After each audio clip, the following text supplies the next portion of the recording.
Welcome back to 10 News Conference. We're speaking this morning with Brendan Doherty, Republican running for Congress in the 1st District. Let's talk about the Hispanic population, the immigrant population. It's a very important, segment of the constituency in the 1st District. Very important. In fact, the Democrat, Mr. Cicilline's probably picked up about 7,000 or so votes, primarily of that constituency. When former Governor Don Carcieri issued his executive order directing state police, among others, to cooperate with U.S. Customs to kind of crack down on illegal immigration, you supported that.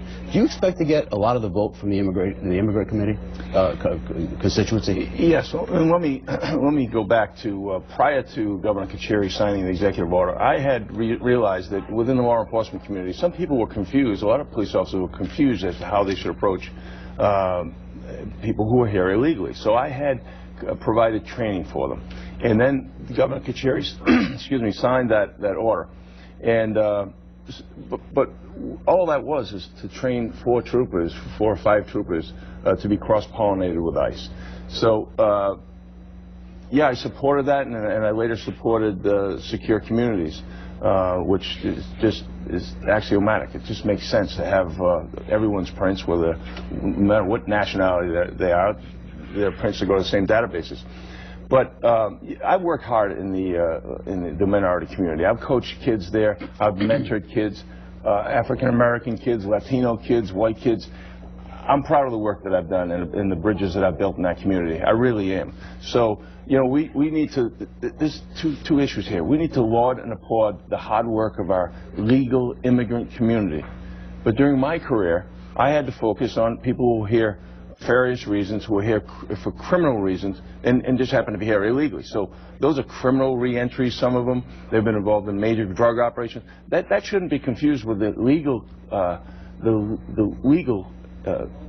community.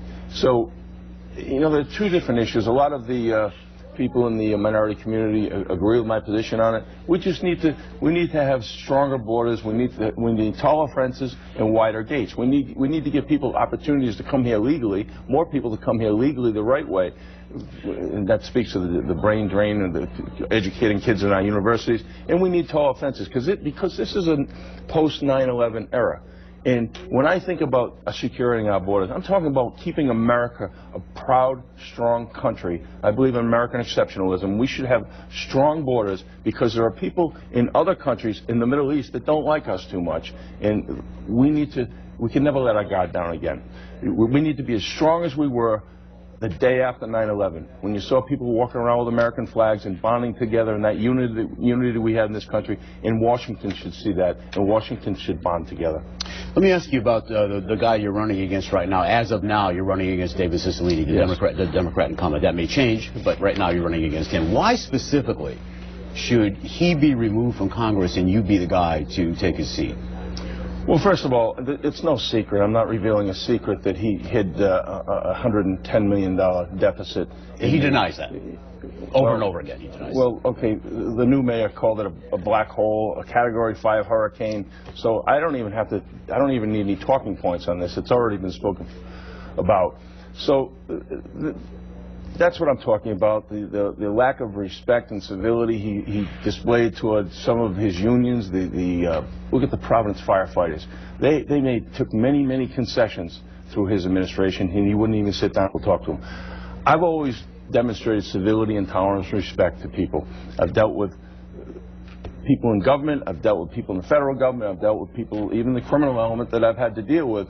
I've always treated them with courtesy and respect. So I think, Jim, this race comes down to character. Well, what's wrong with his character? Well, I'm just going to talk about my character. I think that... well, what's wrong with his character? You want to kick him out of office. What's wrong with him? Well, there'll be plenty of time to talk about differences in our character. What about now? But I can tell you about, you know that I ran the state police for many years. I've spent 28 years in the state police. I've stood up in very difficult times, in the face of storms, in the face of tragedy, had to help those families out at the station fire. I've stood up for what's right my whole career. And when I get to Washington, that's what I plan on doing. I plan on fighting for Rhode Island. I love Rhode Island.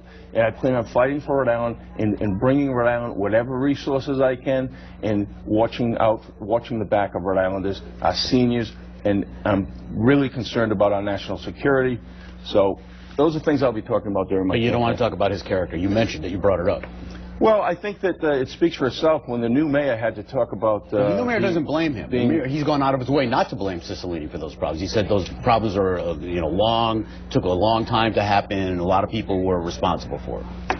Well, he called it a Category 5 hurricane that he inherited. So it would have been nice if this past mayor, this previous mayor, David Cicilline, took responsibility for what happened on his watch at the appropriate time. He didn't. The issues that Mayor Tavares, and I commend him for what he's doing, the issues that Mayor Tavares has to address now should have been addressed over 2 years ago. Do you believe that yours and other politicians' religious beliefs should play a role in their decision-making? Let's say your own beliefs should role in your decision-making should you make it to Congress? Well, that's a difficult question because I think all of our life's experiences play a role in decisions we make in life. I don't push my religion on anyone else. I'm a Roman Catholic. I'm proud of that. But I have friends who are Jewish. I have a friend who's in the Muslim community. I don't push my religion on anyone else. It's life experience. We're out of time. Thanks for joining us. Thank you for having me. Our guest today is Brendan Doherty, Republican candidate for Congress in the 1st District. Thanks for watching this edition of 10 News Conference. Have yourself a great Sunday.